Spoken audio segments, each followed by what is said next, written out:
പ്രഖ്യാപിച്ചു മോദി സർക്കാർ. പാറ്റകൾക്കെതിരെ കേന്ദ്ര സർക്കാരിന്റെ വമ്പൻ നീക്കം.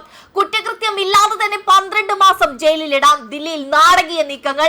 ഇതനുസരിച്ച് ദേശീയ സുരക്ഷയ്ക്കോ പൊതുക്രമത്തിനോ ഭീഷണിയാണെന്ന് സംശയിക്കുന്ന വ്യക്തികളെ ഔദ്യോഗിക ക്രിമിനൽ കുറ്റങ്ങളില്ലാതെ ദില്ലി പോലീസിന് കസ്റ്റഡിയിലെടുക്കാൻ കഴിയും. സംശയത്തിന്റെ അടിസ്ഥാനത്തിൽ കുറ്റകൃത്യം ചെയ്യുന്നതിന് മുമ്പ് പോലീസിന് ഒരാളെ അറസ്റ്റ് ചെയ്യാൻ കഴിയും.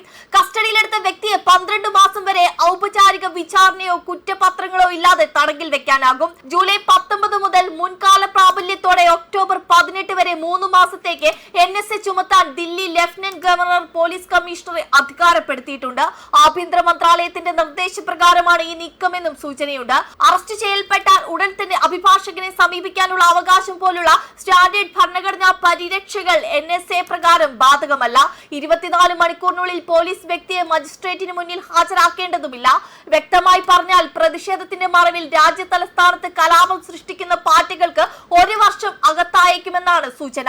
അതേസമയം നീറ്റ് ചോദ്യപേപ്പർ ചോർച്ചയിൽ കേന്ദ്ര വിദ്യാഭ്യാസ മന്ത്രി ധർമ്മേന്ദ്ര പ്രധാൻ രാജിവെക്കണമെന്നാവശ്യപ്പെട്ടുള്ള പ്രതിഷേധത്തിനിടെ വിദ്യാർത്ഥികൾക്കെതിരെ പോലീസ് നടത്തിയ അതിക്രമത്തിൽ പരിക്കേറ്റവർക്ക് ഐക്യദാർഢ്യം പ്രഖ്യാപിച്ച് നാളെ രാജ്യവ്യാപക സമരം പ്രഖ്യാപിച്ചിരിക്കുകയാണ് CJP.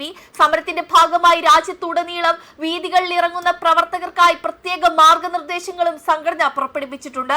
സമാധാനപരവും ശക്തവുമായ രീതിയിൽ പ്രക്ഷോഭം സംഘടിപ്പിക്കുമെന്നും പ്രതിഷേധങ്ങളിൽ പങ്കെടുക്കുമ്പോൾ കൃത്യമായ അച്ചടക്കം പാലിക്കണമെന്നും മാർഗനിർദ്ദേശത്തിൽ വ്യക്തമാക്കുന്നു.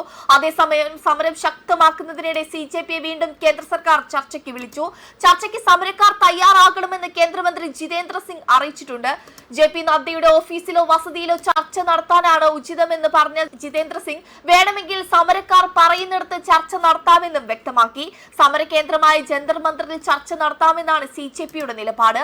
അതേസമയം CJP സമരം ശക്തമായതോടെ ദില്ലിയിലേക്ക് 30 കമ്പനി അധിക കേന്ദ്രസേനയെ വിന്യസിച്ചു.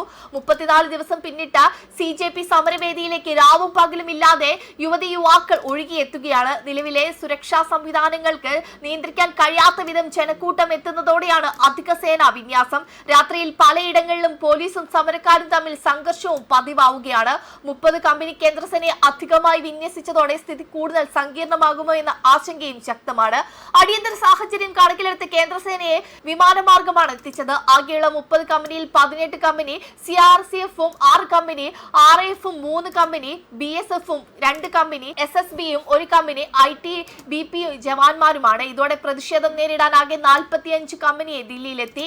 അതേസമയം സംഘർഷത്തിൽ പരിക്കേറ്റ ഛത്രപൂർ സ്വദേശി സാക്ഷിയുടെ നില ഗുരുതരമാണ്. ഇവരുടെ കുടുംബം പോലീസ് നിരീക്ഷണത്തിലാണ്. വെബ് ഡെസ്ക് കർമ്മ ന്യൂസ്.